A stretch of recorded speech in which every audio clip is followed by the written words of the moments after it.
Hello friends, good morning and good afternoon.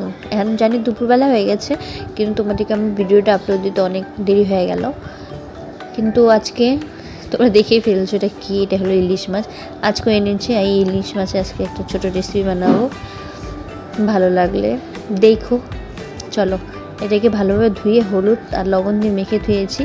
এবার একটা piece হলো, আজকে ছেলের জন্য মাছ আনা হয় নাই, তাই একটা ইলিশ মাছ পিস ছেলেকে ভেজে দেবো। তার জন্য কড়াই বসিয়ে মাছটা দিয়ে ভেজে ফেলবো। তারপরে হলুদ লবণ যে মেখেছিলাম মাছটার মধ্যে সেটা রেখে দেবো, সেটা কাঁচা বানাবো আজকে।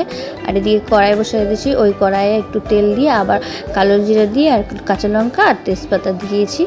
দিয়ে এটাকে ভালোভাবে হালকা ভেজে নেব। ভেজে নেওয়ার পরে এদিকে একটা মশলা তৈরি করিয়েছিলাম, সেটা ক্লিপ নিতে ভুলে গেছি।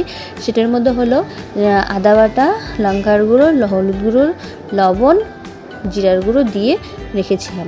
তারপর এটাকে দিয়ে ভালোভাবে এবার কষিয়ে নেব।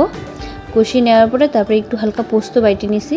আজকে পোস্ত দিয়ে ইলিশ মাছ রান্না হবে। এই পোস্তটা দিয়ে ভালোভাবে কষিয়ে নেব। কষিয়ে নেওয়ার পরে তারপরে এর মধ্যে জল অ্যাড করব। জল অ্যাড করে এটাকে ফুটাবো। কি করব বলো, যা ইলিশ মাছ খেতে ভালো, ওই জন্য আজকে ইলিশ মাছই, তাই তোমাদের সাথে রেসিপিটা ছোট্ট একটা রেসিপি শেয়ার করছি। এবার দেখো জল দিয়ে দিলাম। জল দিয়ে ঢাকা দিয়ে আবার দেখি কি ফুটন্ত হয়ে গেছে। এই ফুটের মধ্যে ভালোভাবে ফুটে গেছে। তারপরে এবার এক একে কাঁচা মাছগুলো যেটা হলুদ লবণ দিয়ে মেখে দিয়েছিলাম সেটা এখন দিয়ে দেব। দেখো মাছগুলি ভালোভাবে এক এক করে ছড়িয়ে দিলাম ভালোভাবে। তারপরে এটাকে আবার কিছুক্ষণ সিদ্ধ হওয়ার জন্য ঢেকে দেব। মাথাগুলো টুকছেই না, ভেসেই যাচ্ছে। এত হালকা মাছ নাকি কে জানে। তারপরে চলো ফুটুক, সেদ্ধ হোক, ততক্ষণ আমি ঢেকে দেব। আবার কিছুক্ষণ পর ঢাকনা খুলে দেখি জল পুরো ফুটছে। তো ফুটছে, আবার একটু নাড়াচাড়া করে তারপরে আবার ঢেকে দেবো। আজকে ছোট্ট একটা ইলিশ মাছের রেসিপি শর্টকাট হিসেবে তোমাদেরকে বানিয়ে দেখাচ্ছি। যদি ভালো লাগলে তোমরা বানিয়ে নিও।